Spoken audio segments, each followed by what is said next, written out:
how the pandemic has affected my creative process, it's definitely changed the way I work. Most of the time it's, meeting up with people or being in the studio with different people and just moving around from city to city and traveling and everything. So that got cut off.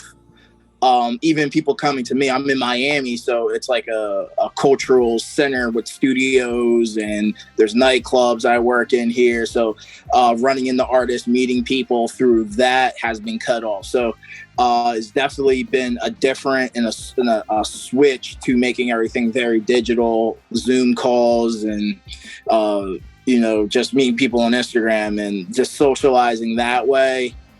And building that way, and obviously emailing and following up with people, trying to get features and all that. So it's definitely been a change in my day-to-day, and definitely a change in the way I process and go after things musically and business-wise.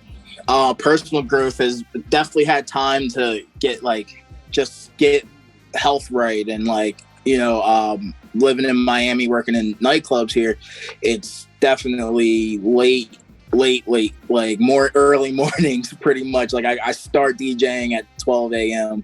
and usually leave the club at 5, 6. So it's like that switch from waking up, afternoonish on the regular, now waking up, 7, 8 a.m. has been good. Going to bed early, getting full night's sleep. Then just exercising, having time and creating the time to exercise and getting in getting in good habits of eating well and not, ordering fast food all the time and being on the move. It's definitely helped health-wise and building up those good habits that I plan on continuing once, things get back to regular. So Sick World's my new imprint that I created during quarantine.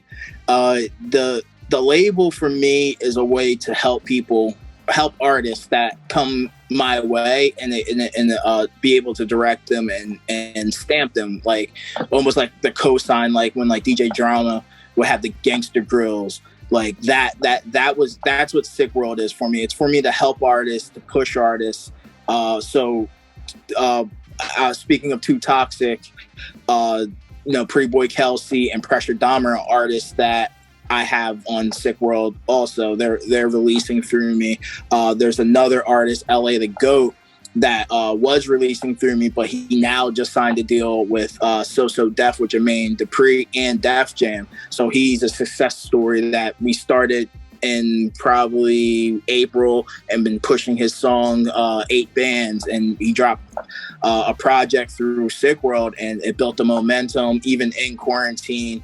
And he's been building up. He's from Tampa, Florida, so he's a success story from Sick World so far, and we plan on having more helping artists definitely keep their masters and be able to use the tools that a lot of these bigger labels have that they don't need able to necessarily tap into, and get their music heard by people and build fans and build a career.